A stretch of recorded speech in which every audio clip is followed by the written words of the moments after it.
It featured a great resurrection for Pinhead, out of it, because picking up the same idea from the end of Hellbound with the spinning pillar and the bits.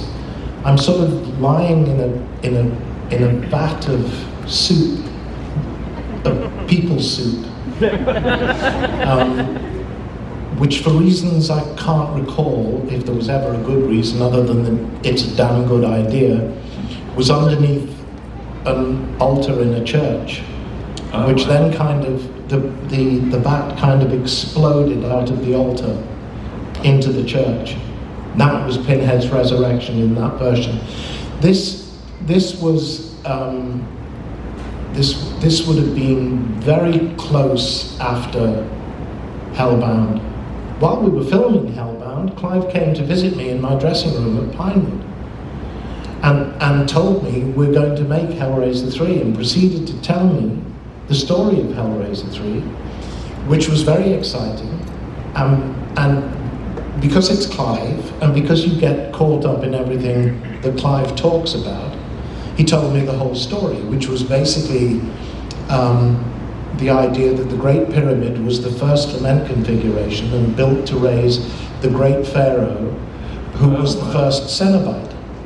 And I thought, fuck, wow, that's great. And then he said, well, I think they'll probably need me back on set. I said, yeah, great, I'll see you later. It was only about 2 minutes after he left that I thought, you bastard, you just came up here to tell me I'm not going to be in Hellraiser 3.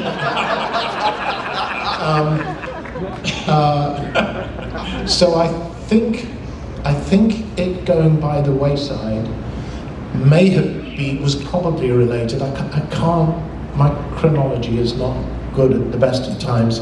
It may have been related to New World going under.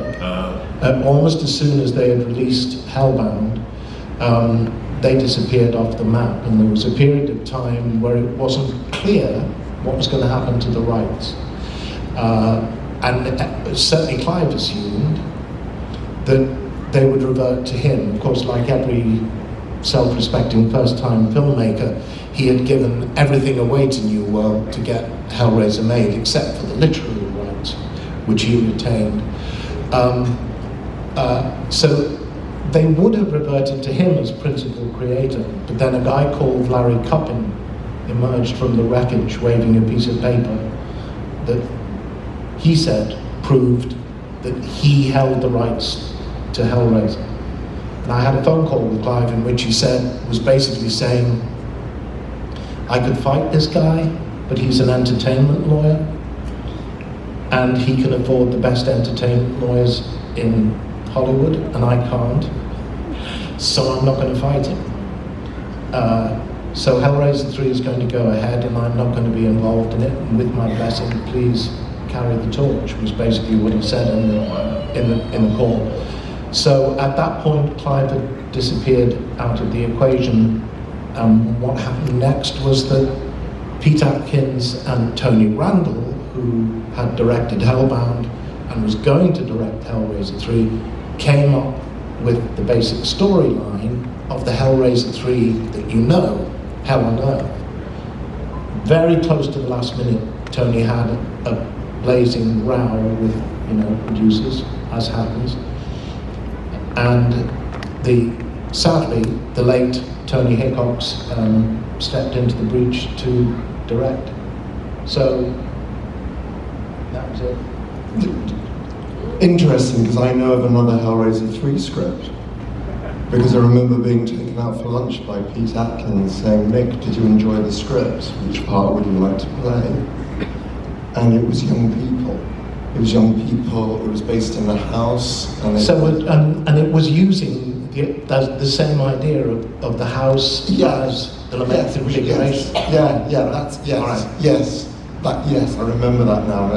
So this is probably like 89, 90, something like that, I think. Yes, you're absolutely right, it must be the same. Because then we were shooting Hellraiser 3 in 1991. Yeah. It must have been somewhere between 89. And I think at that stage Pete was going to direct it. He put on the script, and the reason he was taking me out for lunch was, and then the next thing I knew, he was going to. Well, I always understood that Tony was going to. Oh, maybe so. At that stage, this was the point that Pete was potentially going to be directing it. This is my memory of it. Oh, that's fascinating. I did not know this. Right. Oh, yeah. Okay. I've sweated my ass off in this room. Yeah, now you're freezing, right? Now it's freezing. Yes. Us baldy bullets, we wear hats. Okay, right here. Were you guys all satisfied with how Hellbound ended for the climax? You all kind of perished? Are you saying that we liked getting killed when we were already dead? Yeah. In a way, yeah. But for humans. So the question was, did they like the ending of Hellbound, Hellraiser 2? I went first. You're all looking at me. Yes and no. I think that the ending of Hellbound lets the movie down. There are too many storylines flying around. There's Kirsty and Julia. There's Kirsty and Pinhead. There's Pinhead and Channard. There's the Cenobites and everything else. There's Channard and Julia. And everything. It feels like all these storylines are charging towards the door marked the credits, desperately trying to get resolved before we run out of film. And I know over the years a lot of fans have said to me, why did Pinhead surrender so easily to Channard? Why didn't he fight? And my answer is always that that's what it said in the script. But the reason I think it weakens the film, not necessarily because I think Pinhead and Channard ought to have been, so that you could pick any one of those and work with it quite happily. The film kind of lacks a climax, I think, because it gets so dissipated. It was a kind of shorthand that Kirsty presents me with a photograph of the human being I once was, and I say, oh, I remember that, and turn into a human being. It seemed like, a little hasty, but, it's cool. It was frustrating for me. I was on the receiving end of this twice. Jeff Portas, who designed the Pinhead makeup, working obviously with Clive, and had constructed it and applied the makeup in both movies. He had created a series of degenerative makeups for Pinhead. And then, of course, there wasn't time for me to go into the makeup chair and have different stages of makeup applied. And that was all going to happen as I walked backwards. So we jumped from one to the other. And then I confront Channard, and that was when I went onto set and I had the prosthetic piece applied, which was a simple thing with mortician's wax across the opening in the neck piece, so that when I put my head back it would split open, and there's be a couple of guys from the image animation crew behind me with blood pumps to pump blood as that breaks. And I went onto set, and you kind of like to think that in movies people prepare, people think in advance. And I said, so how are we going to make this happen? And they said, well, when the blood pump. I said, yeah, I understand that. Has anybody looked at the Pinhead costume? I have a leather collar up to. Oh shit! Oh, we didn't think about that. Has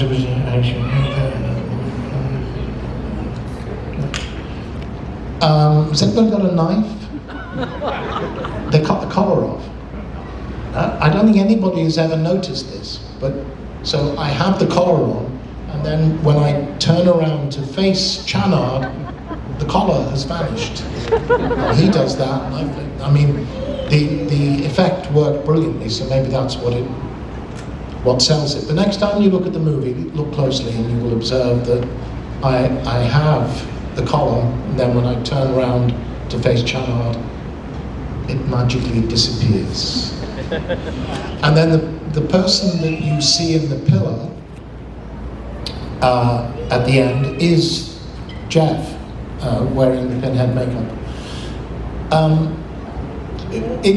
It worked well for me because when talking to Clive about Pinhead before we started Hellraiser, we'd established that he was once human, but we never talked about a backstory. We never talked about detail, and I didn't know whether it was last week, last month, 100 years ago, 1,000 years ago. No idea. But I'd always found a level of melancholia in Pinhead, and I was going to say pinned, I won't, tied it to that idea that he was perpetually in mourning for a humanity that he couldn't remember, which for me was what made sense of him being so interested in people. So when we got into Hellbound and we had the bit of the backstory at the beginning, that made sense to me, and then the degeneration, if that's the right word, back into human form also worked. And then it was a little bit of a jump for him, to turn hero and with a winning smile, sacrifice himself to save Ashley and Tiffany. What a wonderful, wonderful Cenobite he is.